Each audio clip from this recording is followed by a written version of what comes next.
Para Melpomene, a musa da tragédia. Espero que você esteja satisfeita. E essa é a dedicatória deste livro. É o Labirinto de Fogo, o terceiro livro da série As Provações de Apolo, do Rick Riordan. Quando eu li essa dedicatória, eu já pensei, vem bomba por aí. Então, assim, você já começa o livro esperando as piores tragédias, né? Eu já sabia que alguém ia morrer, quiçá várias pessoas iam morrer. Já comecei o livro, né, nesse sentimento ruim. Mas tudo bem. E, como sempre, de praxe, o livro já começa no momento tenso, com Apolo, que é Lester, Meg McCaffrey e Grover. Sim, Grover está de volta, como vocês puderam perceber no final do segundo livro, dentro do labirinto de Dédalo, que acaba virando meio que o labirinto de fogo, porque coisas estão acontecendo, que a gente vai descobrir nesse livro porque que o labirinto tá em chamas e tá soltando fogo pelas ventas, basicamente. Bom, eles estão indo para a Califórnia, atrás do próximo imperador, que acho que no segundo, terceiro capítulo a gente já descobre quem ele é. E que eu estava, assim, numa expectativa de que fosse ele, eu já imaginava que fosse ele, até porque basicamente é um dos... eu acho que é o único de imperador, assim, que eu conheço. Porque ele é realmente um dos mais famosos, então eu imaginei que ele fosse estar na história. E bem legal que ele esteja. E eles vão pra Califórnia pra várias coisas. Primeiro, encontrar o imperador, descobrir quem ele é, tentar derrotar o imperador. O que, né, muito difícil de se acontecer, mas a gente vai na esperança.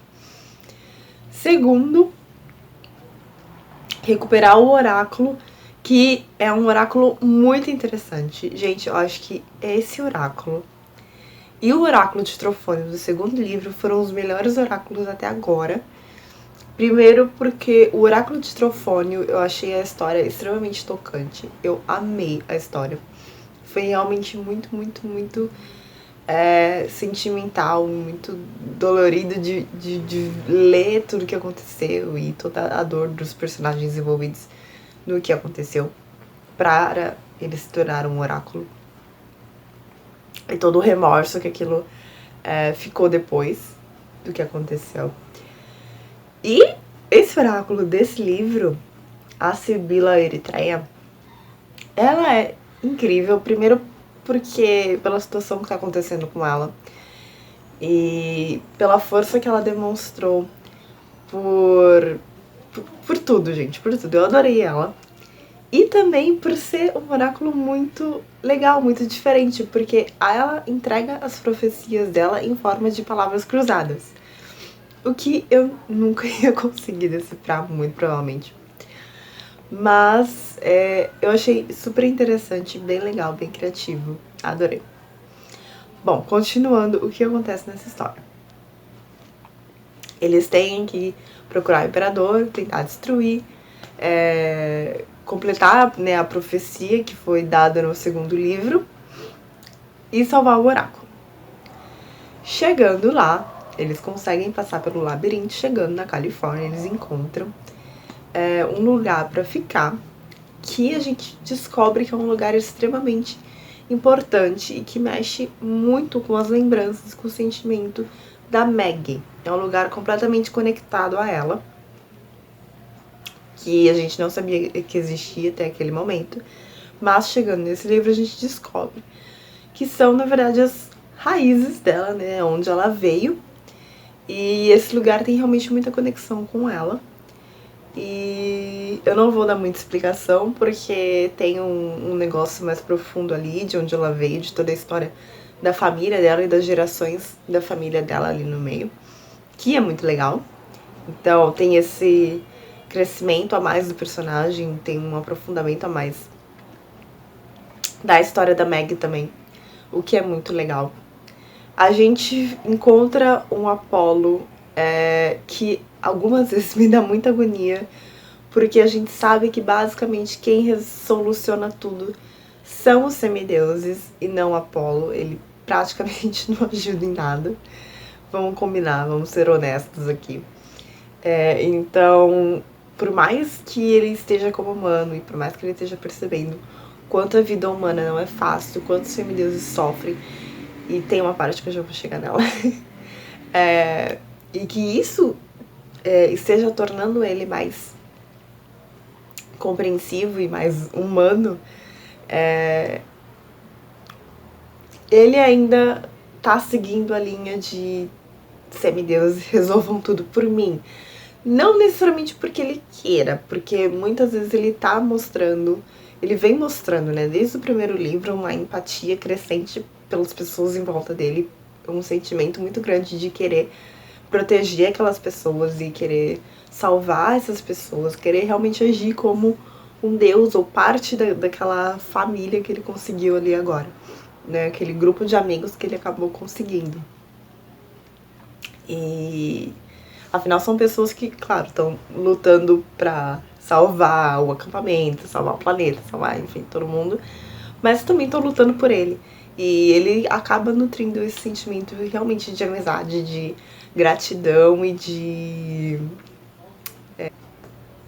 retribuição, que ele realmente quer retribuir muitas vezes tudo o que eles fazem por ele.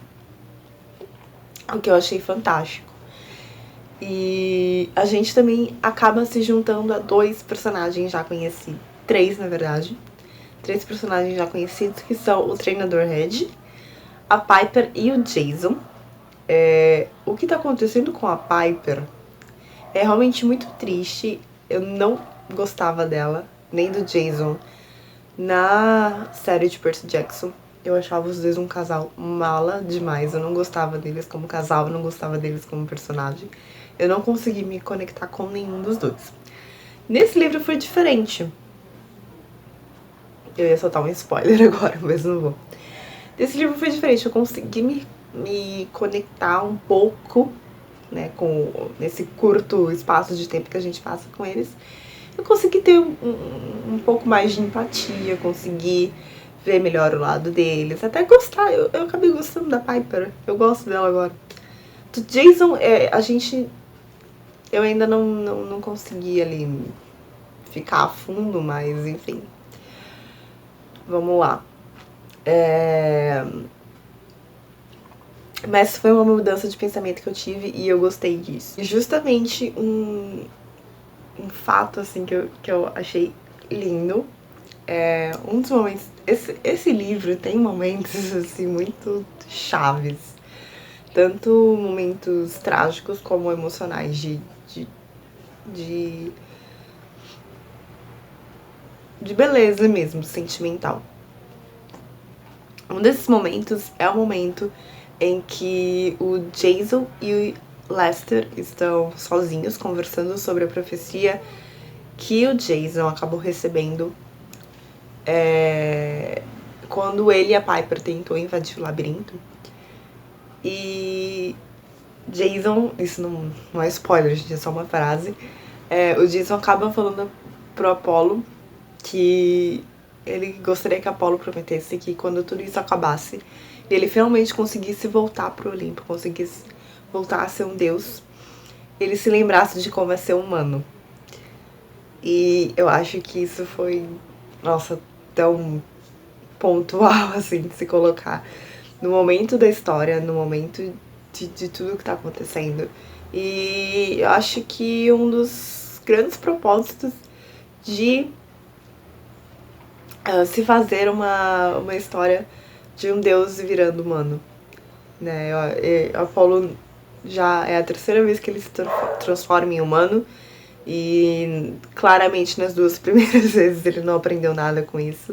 É a primeira vez que ele realmente está tendo uma lição sobre tudo que ele possa ter feito como Deus, tudo de errado que ele possa ter feito como Deus. E é muito, muito, muito bonito ver toda essa essa mudança do personagem, esse crescimento do personagem foi realmente muito, muito bonito mesmo. Eu falei no primeiro vídeo que o Tio Rick sempre trata de pontos bem importantes e bem pontuais nos livros dele. Nesse livro, ele traz de volta, junto com os sátiros que a gente acaba encontrando, então Grover e o Treinador Red, a gente traz de volta o tema preservação da natureza, que tinha muito na primeira saga de Percy Jackson. E muito por causa do Grover. E eu achava, quando eu li Percy Jackson e quando eu vi que tinha esse tema, eu achei tão incrível, tão incrível ele tratar tantos pontos, questões familiares, questões de desenvolvimento pessoal, de você ser um adolescente. E todas as coisas, né, comuns que a gente tem numa história, mas também colocar o ponto preservação da natureza, eu achei incrível. Lembrando que já era um tema extremamente importante naquela época. Vamos pensar que, né, a primeira saga de Percy Jackson já tem mais de 10 anos. E naquela época já era super importante falar sobre isso. E a gente pensar agora que, depois do último relatório da ONU, que foi alegado que se a gente não mudar o jeito que a gente explora a natureza, o jeito que a gente vive, nosso planeta entra em colapso em 10 anos. E pensar que 10 anos não é nada, voa, é muito, muito importante trazer esse tópico agora novamente. Então eu acho que ele foi brilhante nesse ponto também. Lembrando que isso é um livro para adolescente, criança também, e jovem adulto, eu aqui no caso. Mas é um livro mais voltado para essa idade, assim, de adolescente, né? Todos os livros do Tio Rick são voltados mais para essa idade. E ele traz tópicos muito, muito importantes, com muita naturalidade, e eu acho que isso é um grande ponto forte dele. Como é claro que ele não chega tem tópicos que ele não chega a explorar muito, mas ele coloca ali.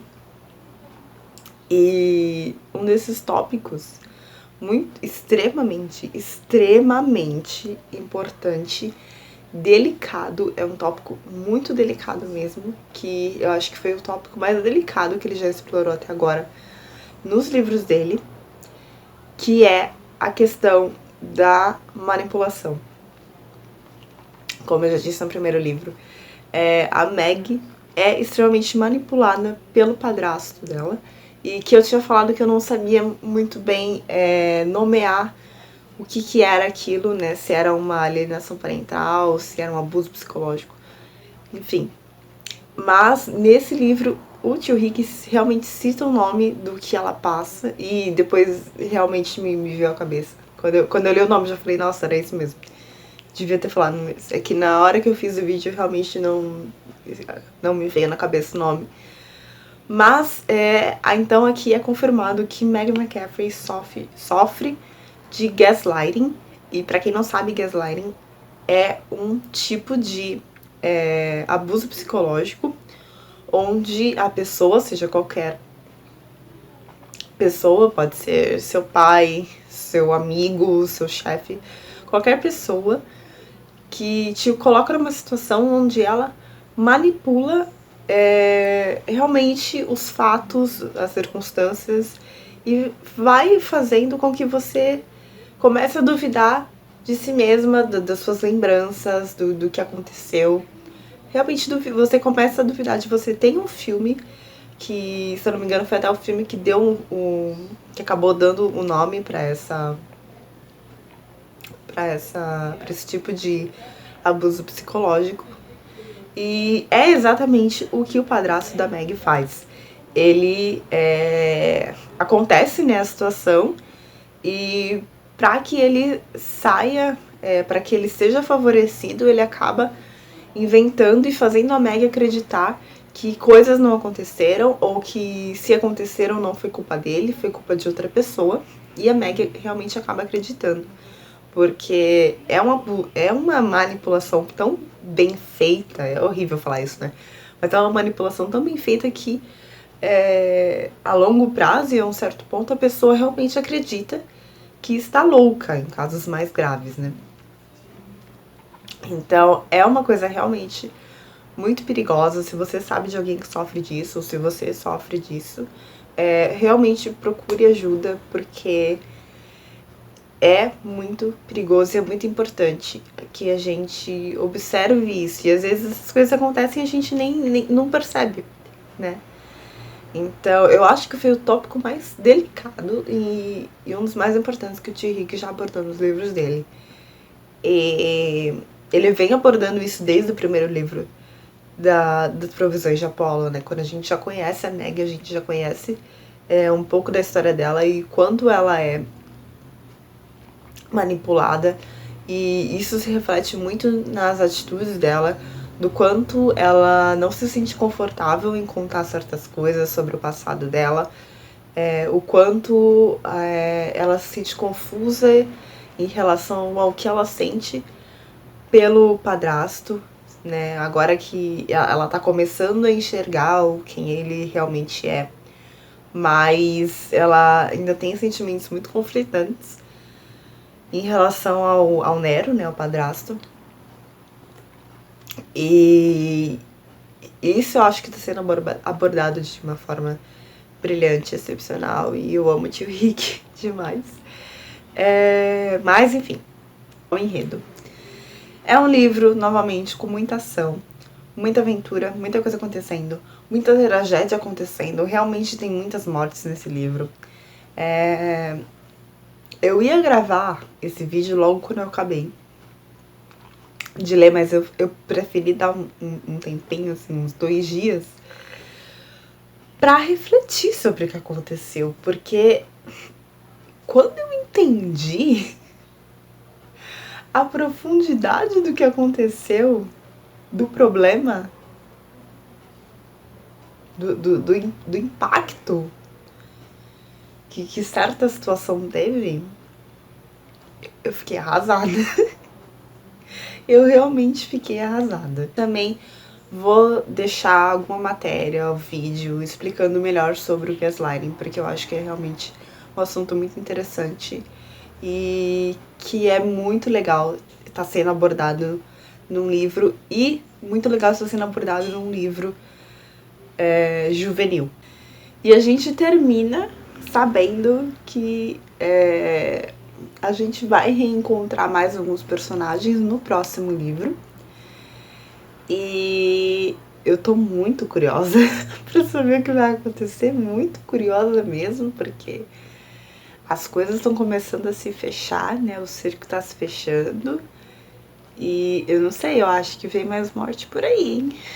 Sei não. Até porque, pelo que deu a entender uma certa cena, essa quantidade de mortes é culpa de Apolo. Então, não sei. Foi o que deu a entender ali. Vamos ver. Então, eu acho que vai ter mais mortes. Vamos ver. Espero que vocês tenham gostado do livro, do vídeo, e me contem se vocês já leram esse livro. Eu espero que sim, porque eu acabei dando alguns... não, eu dei spoiler mais do segundo livro, né? Esse aqui eu não dei spoiler nenhum. Mas, enfim, eu espero que vocês estejam lendo a saga toda e estejam gostando tanto quanto eu. Até a próxima. Tchau, tchau.